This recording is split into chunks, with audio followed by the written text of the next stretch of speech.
Hi, my name is Walker Tisdale. I'm Kenny Boaknight. I'm Tyler Brown. I'm Donovan Houston, and this is our final project for ELCT 201.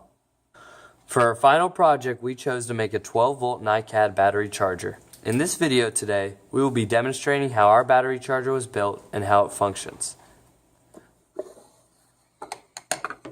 The input for the charger is a 12-volt, 5-watt solar panel. The output voltage of the solar panel can vary due to the amount of sunlight it receives.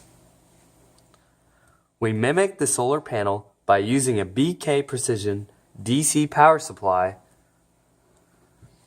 We supplied the 13-volt to the battery charger to approximate the amount of voltage we could be receiving from the solar panel. To build the battery charger circuit, we decided to divide and conquer. We did this by separating into 3 subsystems. To explain sub 1 is my partner Walker Tisdale. Here you go, Walker.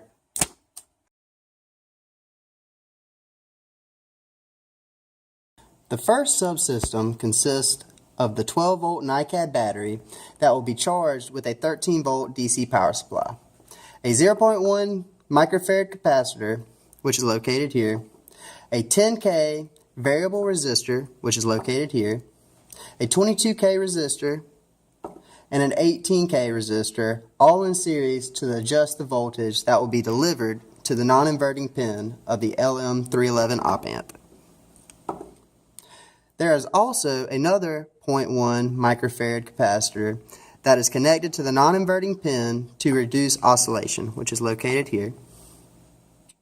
A 6-volt Zener diode, which works in reverse bias, is connected in series with another 22K resistor. These are the input for the inverting pin of the LM311 chip. This subsystem functions by having an adjustable voltage from the trim pot that will be sent to the comparator that compares to the voltage set by the Zener diode. That will determine whether the IC sends a high or low signal, indicating whether it is on or off. The trim pot is used to set the charge limit of the battery, and the Zener diode is used as a set point. We power pin 8 and ground pin 1 and 4. We run a jumper from pin 7, the output of the op amp, to subsystem 2, which will be explained by my good old friend, Tyler Brown.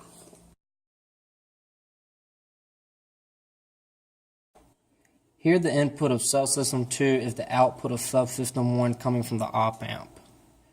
This is in series with a 1K ohm resistor that is ran to power, and also to a 150 ohm resistor. Here a 22K ohm resistor is in series with the other lead of the 150 ohm resistor.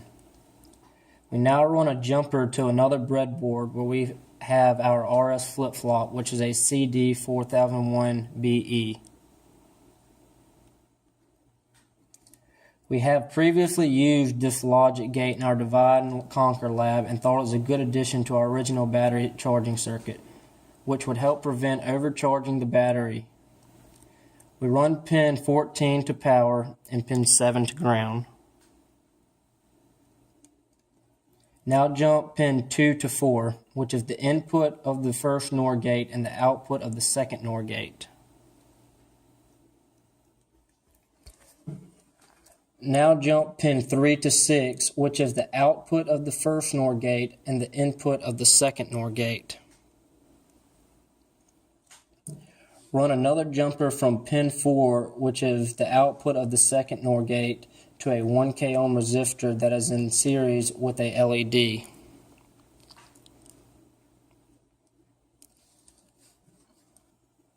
This LED is the green LED that is coming out of the box that has showed that the switch is cut on and the circuit is powered. That is why we have the LED leads soldered to this red and black wire, so we can extend the LED out of the breadboard into the side of the box. Now run a jumper from pin 3, which is the output of the second NOR gate, to a 220 ohm resistor. This is in series with a jumper that is running to subsystem 3. The RS flip-flop functions by receiving an input of either 1 or 0, which translates to on or off for this logic. This signal initially comes from the adjustment of the trim pot coming out of the op-amp of subsystem 1. While it is in the off position, which is 0, this indicates that the battery is not done charging yet and the current is still flowing into the battery.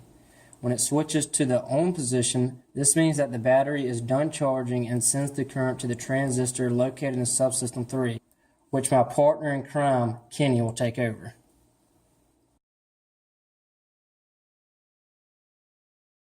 We power the RS flip-flop first with the power supply, just by these leads.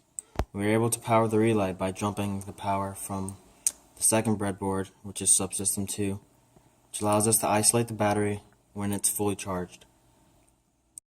When the relay is in the off position, there is current flowing through the battery and voltage across subsystem 1.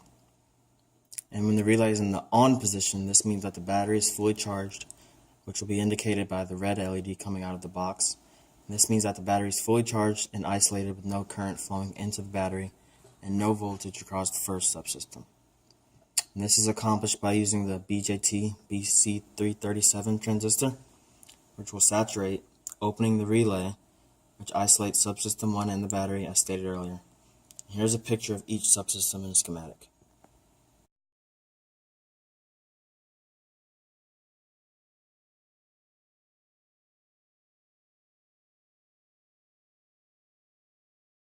The first pin of the relay is connected to the collector of the transistor, and this will turn on once the transistor is saturated. Also, there is a 1K ohm resistor, which is connected to a flyback diode that will prevent a sudden voltage spike if the supply voltage is removed. And this capacitor that is on the power and ground rails is just to reduce noise when the battery is close to being fully charged and is not necessary to operate the circuit.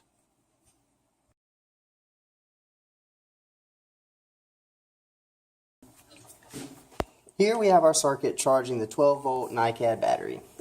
As you can see from the first oscilloscope, channel 1 is the battery that we are charging, and channel 2 is the 13-volt power supply. On the second oscilloscope, we can see channel 1, which is the Zener diode, and channel 2, which is the trim pot. We also have the battery connected to the DMN to watch the current flowing into the battery.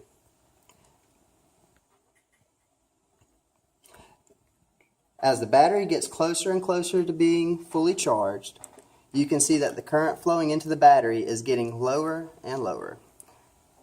Looking back at the second oscilloscope, when the trim pot voltage, channel 2, is lower, aka turning it counterclockwise,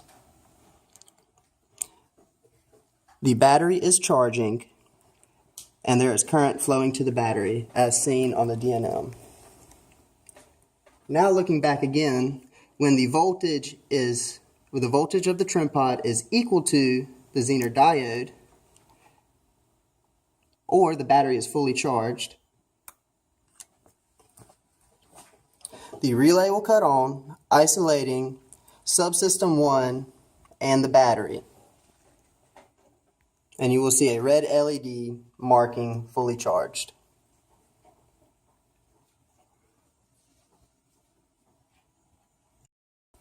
As you can see in our mock circuit, the diode right here that is connected in subsystem 1 allows current to flow into the battery but not out of it.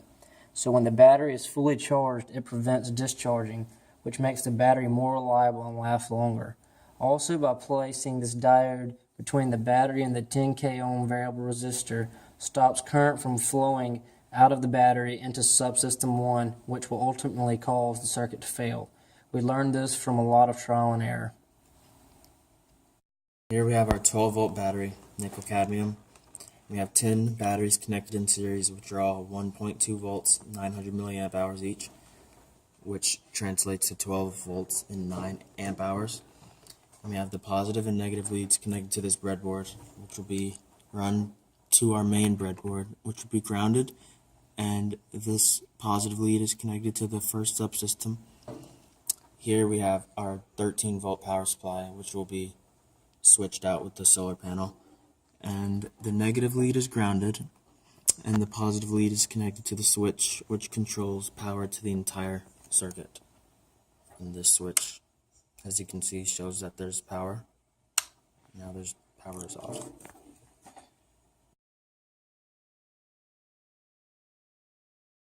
In conclusion, we were able to build a working NiCad battery charger. It was able to charge the battery, then stop once becoming fully charged. It took between an hour and 15 minutes and an hour and 45 minutes for the battery to fully charge up from being nearly dead. This charger can be used in multiple different scenarios and actually can be conventional in one's home.